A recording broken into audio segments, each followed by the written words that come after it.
अस्सलामुअलैकुम। टेलीस्कूल के इस एजुकेशन प्रोग्राम में खुशामदीद। ये प्रोग्राम टीवी पर हुकूमत पाकिस्तान और सबक फाउंडेशन की शिराकत से पेश किया जा रहा है। इसके लेसन्स पाकिस्तान के तमाम तालीमी बोर्ड बशमूल कैम्ब्रिज के सिलेबस के मुताबिक तैयार किए गए हैं, जिसमें एजुकेशन कंटेंट सबक फाउंडेशन प्रोवाइड कर रही है। सबक फाउंडेशन की वेबसाइट सबक.pk पर केजी से 12वीं जमात तक वीडियोस और प्रैक्टिस टेस्ट बिल्कुल मुफ्त दस्तियाब हैं। बायोलॉजी लेसन में आज हम बात करेंगे न्यूरोलेशन इन ह्यूमन एम्ब्रियो की, और ये टॉपिक फेडरल और केपीके बोर्ड में क्लास 12 में मौजूद है। ये टॉपिक चैप्टर 21 जो कि डेवलपमेंट एंड एजिंग के नाम से है उसमें मौजूद है। इन वीडियोस को सुनने के बाद आप न्यूरोलेशन इन ह्यूमन एम्ब्रियो और formation of neural crest and its role in development के बारे में समझ सकेंगे। आज के बायोलॉजी के लेसन और इससे मुंसलिक वीडियोस को घर बैठे देखने के लिए आप सबक.pk की वेबसाइट पर जा सकते हैं। यहाँ पर तमाम बोर्ड्स की 9वीं से 12वीं जमात तक बायोलॉजी के सारे टॉपिक्स पर वीडियोस और प्रैक्टिस टेस्ट बिल्कुल मुफ्त मौजूद हैं। इनके ज़रिए आप अपने कॉन्सेप्ट्स को पुख्ता करके इम्तिहानात में शानदार नंबर हासिल कर सकते हैं। आज हम पढ़ेंगे न्यूरोलेशन इन ह्यूमन एम्ब्रियो के बारे में। तो अगर हम वर्ड एम्ब्रियो की बात करें तो हम कहते हैं कि जो जाइगोट जब डिवाइड करता है और डिवाइड करके एक मल्टी सेलुलर स्टेज में आता है उसे एम्ब्रियो कहा जाता है, डिस्कस किया था। अब अगर ह्यूमन एम्ब्रियो की बात की जाए तो जैसे कि हम जानते हैं कि फर्दर उसमें क्या होगा, ऑर्गेनोजेनेसिस, मतलब ये कि ऑर्गन्स जो है वो डेवलप करना शुरू होंगे। और ऑर्गेनोजेनेसिस की बात की जाए तो उसमें सबसे पहला इवेंट जो है उसे कहा जाता है न्यूरोलेशन। और न्यूरोलेशन जो है अगर उसकी बात की जाए, जैसे कि हमें नाम से पता लग रहा है कि किससे रिलेटेड है, ये नर्वस सिस्टम से रिलेटेड है, मतलब ये कि ये आसाबी निजाम से रिलेटेड है। तो न्यूरोलेशन इन ह्यूमन एम्ब्रियो का मतलब है कि जब नर्वस सिस्टम को देखेंगे कि नर्वस सिस्टम किस तरह से डेवलप करता है एक ह्यूमन एम्ब्रियो में, जैसे कि हम यहाँ पर इस डायग्राम में भी देख रहे हैं।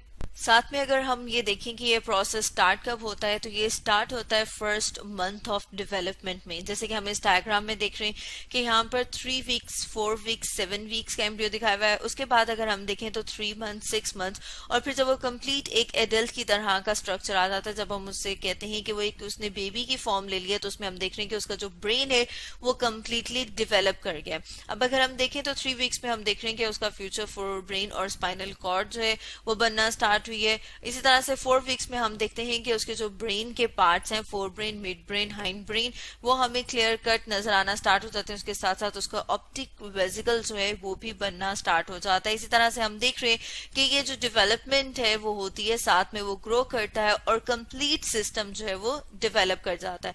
अब अगर हम ये देखें कि एम्ब्रियो की वो कौन सी स्टेज है जिसमें जाके ये स्टार्ट हो जाता है, तो हमने देखा था कि फर्स्ट मंथ में स्टार्ट होता है। लेकिन उसके साथ साथ अगर हम रिकॉल करें अपनी लास्ट वीडियो को जिसमें हम देखा था एम्ब्रियो की गेस्ट्रुलेशन स्टेज पे 3 लेयर्स बनती हैं, वो कौन कौन सी हैं, वो एक्टोडर्म, मीजोडर्म और एंडोडर्म। लेकिन ये बनती कैसे हैं, उसके लिए अगर हम थोड़ा सा पीछे देखें तो हम देखते हैं कि जब 10 डेज का एम्ब्रियो होगा तो उसमें एक डिस्क की तरह का स्ट्रक्चर बनता है जिसे एम्ब्रियोनिक डिस्क कहा जाता है। इसके साथ साथ हमें यहाँ पर एक कैविटी नजर आ रही है जिसे एमनियोटिक कैविटी कहा जाता है, क्योंकि इसके अंदर जो फ्लूइड प्रेजेंट है उसे हम कहते हैं एमनियोटिक फ्लूइड। इसके साथ साथ एक और कैविटी हम देख रहे हैं जो हमें येलो कलर में नजर आ रही है, इसे कहा जाता है योक सैक। अब हम देख रहे हैं कि जो डिस्क की तरह का स्ट्रक्चर है जिसे हम एम्ब्रियोनिक डिस्क कह रहे हैं, इसमें फर्दर आगे 2 लेयर्स हैं। एक को कहा जाता है एपीब्लास्ट और जो दूसरी लेयर है उसे कहा जाता है हाइपोब्लास्ट। अब हम देख रहे हैं कि जो एपीब्लास्ट है ये आगे फर्दर चल के क्या बनाएगी, ये आगे फर्दर चल के बनाती है एक्टोडर्म और मीजोडर्म। इसी तरह से हम देखते हैं कि जो हाइपोब्लास्ट है ये फर्दर आगे चल के बना रही है एंडोडर्म।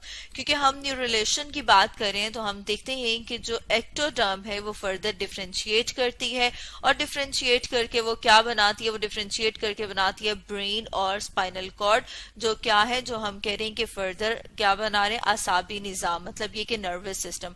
और अगर नर्वस सिस्टम की हम बात करें कि नर्वस सिस्टम एक्टोडर्म के भी कौन से पार्ट से, मतलब कौन सी हिस्से से डेवलप कर रहा है, तो उसमें हम देख रहे हैं कि ये डेवलप करता है फ्रॉम मिडल एक्टोडर्म। तो हम यहाँ पर साथ में देखें तो जैसे देख रहे हैं कि यहाँ पर एक डिप्रेशन सा नजर आ रहा है हमें एक्टोडर्म में, जिसे प्रिमिटिव स्ट्रीक कहा गया है। और यह हमें कब नजर आता है, जब एम्ब्रियो जो है वो डे 16 पे हो। ठीक है, इसके साथ साथ अगर हम नेक्स्ट अपनी डायग्राम देखें तो इस डायग्राम में हम देख रहे हैं कि यहाँ पर जो एक्टोडर्म है वो थिक हो गई, और थिक होकर उसने एक प्लेट की तरह का स्ट्रक्चर बना दिया जिसे न्यूरल प्लेट कहा जाता है। साथ साथ हम यहाँ पर लिख लेते हैं, जैसे कि हम यहाँ डायग्राम में देख रहे हैं कि इससे ये क्या है, एक्टोडर्म जो थिक हो गई है, थोड़ी सी मोटी हो गई है, और मोटी होने के बाद उसे जो प्लेट की तरह का स्ट्रक्चर बनाया उसे हम न्यूरल प्लेट कहते हैं। और साथ में हम देख रहे हैं कि यहाँ पर इसके सेंटर से जो सेल्स हैं वो मूव करना शुरू हो जाते हैं इनवर्ड, और उसकी वजह से एक ग्रूव की तरह का स्ट्रक्चर आ जाता है, बन जाता है, जिसे क्या कहा जाता है, जिसे कहा जाता है न्यूरल ग्रूव। अब अगर हम साथ में देखें तो हम देख रहे हैं कि यहाँ पर हमें एक और स्ट्रक्चर नजर आ रहा है जिसे नोटोकॉर्ड कहा जाता है। नोटोकॉर्ड की बात की जाए कि ये कहाँ से डेवलप करता है, तो ये डेवलप करता है एपीब्लास्ट से, जैसे कि हम अपनी इस डायग्राम में देख रहे हैं। अब अगर हम दोबारा से अपनी डायग्राम पे आए वापस, जहाँ पर हम बात कर रहे थे कि एक्टोडर्म थिक होके न्यूरल प्लेट बनाती है, उसके साथ साथ हम देख रहे हैं कि जब उसके सेल्स जो है वो अंदर की तरफ जाना शुरू करते हैं, वो मूव करते हैं इनवर्ट, तो वहां पे ग्रूव की तरह का स्ट्रक्चर बनता है जिसे न्यूरल ग्रूव कहा जाता है। न्यूरल ग्रूव के साथ हम देख रहे हैं साइड्स पे फोल्ड डेवलप हो रहे हैं जिसे हम कह रहे हैं कि न्यूरल फोल्ड। अब ये जो न्यूरल फोल्ड है ये कहाँ पर डेवलप हो रहे हैं, ये इसकी दोनों साइडों पे, जैसे कि हम देख रहे हैं अपनी डायग्राम में कि यहाँ पर क्या हो रहा है, एक फोल्ड सा डेवलप हो रहा है, और वो फोल्ड फर्दर आगे चल के क्या बनाता है, वो न्यूरल क्रेस्ट बनाता है। इसके साथ साथ हम देख रहे हैं कि अब यहाँ पर ये जो ग्रूव की तरह का स्ट्रक्चर था ये आपस में ग्रूव मिल जाएगी, और मिलने के बाद वो एक ट्यूब की तरह का स्ट्रक्चर बना देगा जिसे कि न्यूरल ट्यूब कहा जाता है। और इस स्टेज पे एम्ब्रियो को क्या कहेंगे, इसे कहेंगे न्यूरोला। जैसे हम अपनी डायग्राम में देख रहे हैं कि ये एक न्यूरल ट्यूब, मतलब वो ट्यूब की फॉर्म ले लेता है, इसलिए हम उसको क्या कह रहे हैं, न्यूरल ट्यूब। अब अगर न्यूरल ट्यूब की बात की जाए तो इसका जो इंटीरियर एंड है वो क्या बनाता है, वो ब्रेन बनाता है। और इंटीरियर एंड के अलावा हम देखते हैं कि बाकी का जो पोर्शन है वो फर्दर स्पाइनल कॉर्ड बनाता है। जैसे कि हमने ऊपर बात की थी कि इसका जो नर्वस सिस्टम है, नर्वस सिस्टम में हम किसकी बात करते हैं, ब्रेन और स्पाइनल कॉर्ड। इसके अलावा जो बाकी की नर्व्स हैं वो कहाँ से बनती हैं, वो हम देख रहे हैं कि यहाँ पर जो क्रेस्ट है जिसे न्यूरल क्रेस्ट सेल्स कह रहे हैं वो फर्दर पीएनएस, मतलब ये कि पेरिफेरल नर्वस सिस्टम बनाते हैं। इसके साथ साथ अगर हम बात करें तो हम देखते हैं कि जो बाकी रिमेनिंग एक्टोडर्म है वो फर्दर क्या डेवलप करती है, वो स्किन ऑफ एपिडर्म, मतलब जो हमारी स्किन है उसकी एपिडर्मल लेयर्स बनाती है। इसके साथ साथ अगर हम ये देखें कि जो हम बात कर रहे थे कि जो नर्वस सिस्टम है जब वो डेवलप कर रहा है, तो अगर उसमें बात करें कि कौन कौन से स्ट्रक्चर जो हैं वो कब कब डेवलप करते हैं, तो दोबारा से हम अपनी इस डायग्राम को देखते हैं और इसमें देख रहे हैं कि फोर ब्रेन, मिड ब्रेन और हाइंड ब्रेन ये कब डेवलप किए हैं, ये एंड ऑफ फर्स्ट मंथ पे डेवलप कर जाते हैं। इसके साथ साथ अगर हम सेकेंड मंथ की बात करें तो उसमें हम देखते हैं कि ब्रेन फ्लेक्सर्स डेवलप हो गए। ब्रेन फ्लेक्सर्स किसे कहा जाता है, फ्लेक्सर कहते हैं किसी भी बेंड को। तो जैसे कि हम यहाँ पर देख रहे हैं कि यहाँ पे क्या नजर आ रहे हैं, हमें फोल्डिंग्स नजर आ रही हैं, बेंड्स नजर आ रही हैं। ये कब बनते हैं, ये बनते हैं end of second month of development के। इसके साथ साथ हम देखते हैं कि जब एंड ऑफ सेकेंड मंथ के ऊपर जो ब्रेन वेव्स हैं उनको भी रिकॉर्ड किया जाता है, मतलब कि ब्रेन की डेवलपमेंट इतनी हो जाती है कि उसमें जो ब्रेन वेव्स हैं उनको रिकॉर्ड किया जा सकता है। तो स्टूडेंट्स, आज हमने पढ़ा न्यूरलेशन इन ह्यूमन एम्ब्रियो के बारे में।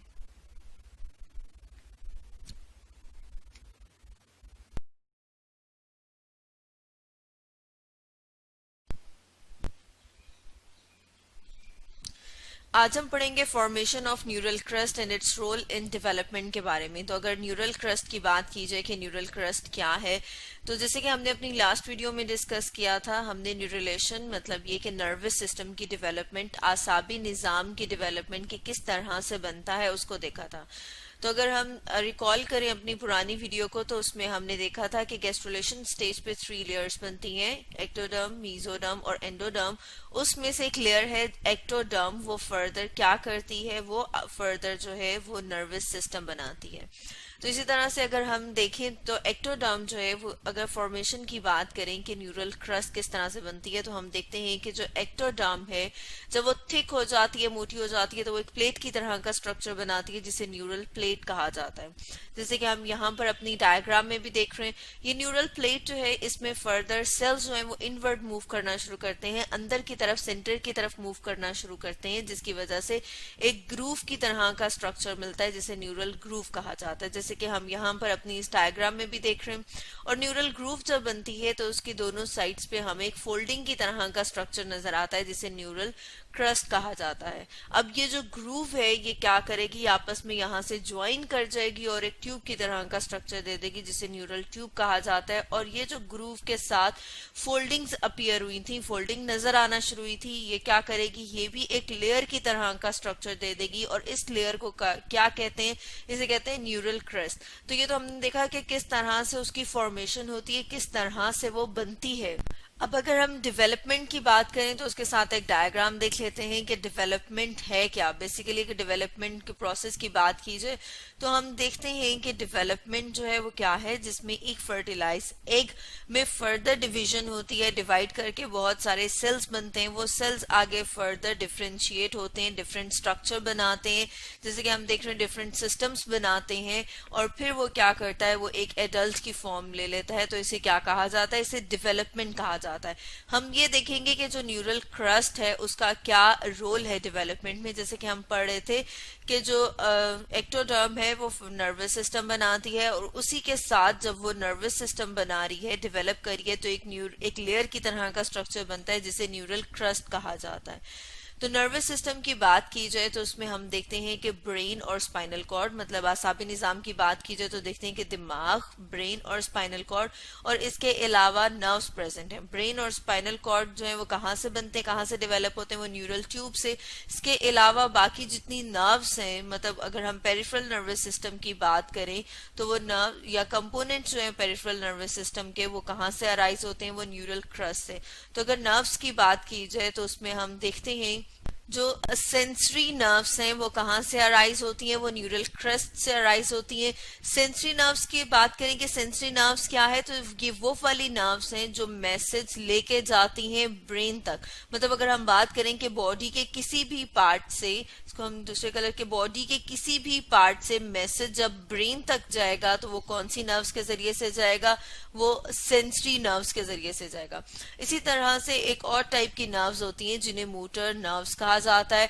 मोटर नर्व्स की बात की जाए कि वो कहाँ से अराइज होती हैं, वो कहाँ से डेवलप होती हैं, तो वो ब्रेन और स्पाइनल कॉर्ड से डेवलप होती हैं। और इनकी बात की जाए कि इनका क्या रोल है, तो ये जो है ये ब्रेन से मैसेज लेके जाती हैं वापस किसी भी बॉडी के ऑर्गन तक या किसी भी पार्ट तक। ठीक है, तो वो वाली नर्व्स जो ब्रेन से या स्पाइनल कॉर्ड से मैसेज लेकर जाएंगी, वो वाली नर्व्स जो है उन्हें मोटर नर्व्स कहा जाता है।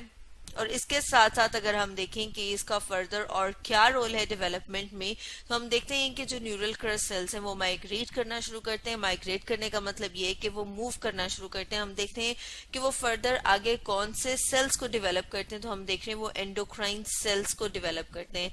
एंडोक्राइन सेल्स की बात की जाए कि ये कौन से हैं, ये वो सेल्स हैं जो फर्दर हॉर्मोन्स को रिलीज करते हैं।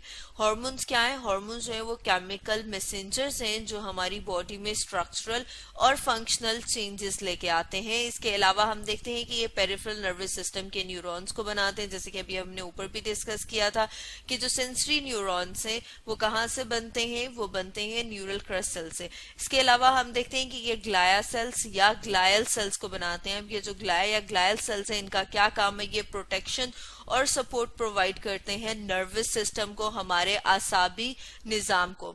इसके अलावा हम देखते हैं ये और भी बहुत सारे सेल्स को डेवलप करते हैं, वो कौन कौन से हैं, बोन्स और कार्टिलेज। इसके अलावा ये स्मूथ मसल और कनेक्टिव टिश्यूज भी बनाते हैं।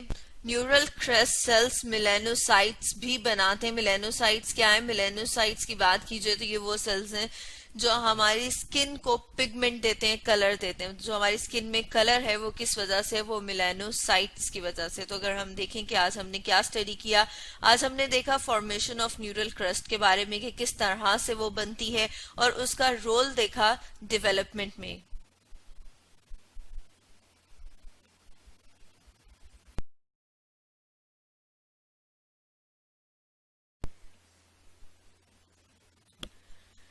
आज हम पढ़ेंगे Roux Weismann hypothesis and Hans Driesch experiment के बारे में। तो अगर हम ये देखेंगे जो रॉक्स विसमन हाइपोथेसिस है ये क्या है और क्यों दिया गया, तो उसमें हम देखते हैं कि अर्ली एम्ब्रियोलॉजिस्ट उन साइंटिस्ट को कहा जाता है जो एम्ब्रियो को स्टडी करते हैं। उन्होंने एक क्वेश्चन अराइज किया। वो क्या क्वेश्चन था? वो ये था कि किस तरह से मल्टी सेलुलर ऑर्गेनिज्म एक सिंगल सेल से बनते हैं और उस सिंगल सेल को क्या कहा जाता है? उसे कहा जाता है जाइगोट। जैसे कि हम अपनी डायग्राम में देख रहे हैं कि फर्टिलाइज एग को जाइगोट कहा जाता है। उसमें फर्दर क्लीवेज होती है, सेल्स में वो डिवाइड करते हैं और फिर वो जो सेल्स हैं वो डिफरेंट स्ट्रक्चर्स और सिस्टम्स बनाते हैं और फिर एक कंप्लीट ऑर्गेनिज्म बनता है। तो क्वेश्चन क्या राइज हुआ कि ये जो मल्टी सेलुलर ऑर्गेनिज्म है ये एक सिंगल सेल से किस तरह से बनते हैं। तो इसके लिए रॉक्स विसमन ने एक हाइपोथेसिस दिया था और उस हाइपोथेसिस को अगर हम देखें कि वो क्या था, तो उसने कहा था कि जब सेल डिवाइड करते हैं, जब सेल्स की डिवीजन होती है, तो उसमें जो इनके पास जो जेनेटिक मटेरियल है जिसे विरासती मवाद कहा जाता है उसकी अनइक्वल डिस्ट्रीब्यूशन होती है। किस में? उनके डॉटर सेल में। मतलब ये कि जब ये डिवाइड करता है, तकसीम होता है, तो जो इनका न्यूक्लियस है, न्यूक्लियस जो हम जानते हैं कि सेल के अंदर एक ऑर्गेनेली प्रेजेंट है, उसके अंदर इसका जेनेटिक मटेरियल, इसका विरासती मवाद है। तो इस साइंटिस्ट के अकॉर्डिंग कि जब सेल डिवाइड करता है, तकसीम होता है, तो जो हेरिडिटरी मटेरियल है, जो उसका विरासती मवाद है, वो हर एक में एक जैसा नहीं जाता, बल्कि वो क्या होगा, वो जो जीनोम है वो स्मॉलर और स्मॉलर होता जाएगा और फिर हम कहते हैं कि जो सिंगल सेल है उसके पास सिर्फ और सिर्फ वो वाली इंफॉर्मेशन होगी जो उसको आगे फर्दर स्ट्रक्चर बनाना है। फॉर एग्जांपल हम देखते हैं कि वो वाले सेल्स जिन्होंने आई बनानी है उनके पास सिर्फ और सिर्फ वो वाला जेनेटिक मटेरियल होगा जिसने आई बनानी है, बाकी का जो जेनेटिक मटेरियल है वो लॉस्ट हो जाएगा। ये किसका हाइपोथेसिस था? ये रॉक्स विसमन का हाइपोथेसिस था, जो बाद में रॉन्ग प्रूफ हुआ था, जो बाद में पता चला था कि ये ठीक नहीं है। और इसके लिए फिर और बहुत सारे साइंटिस्ट ने एक्सपेरिमेंट किए थे इस चीज को चेक करने के लिए। उसमें हम देखते हैं हैंस स्ट्रेच का कि उसने क्या एक्सपेरिमेंट किया था। तो जैसे कि हम यहाँ पर डायग्राम देख रहे हैं, इस डायग्राम में हम देख रहे हैं कि सी अर्चन है।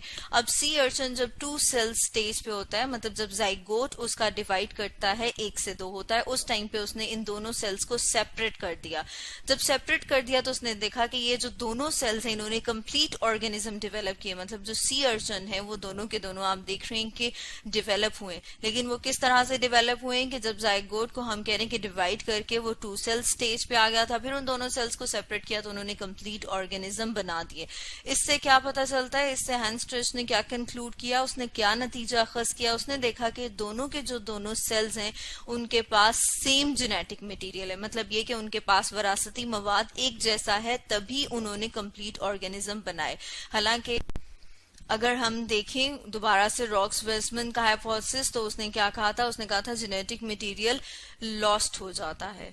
तो इस बात को प्रूव करने के लिए और भी डिफरेंट साइंटिस्ट ने एक्सपेरिमेंट किए जो हम अपनी नेक्स्ट वीडियो में स्टडी करेंगे।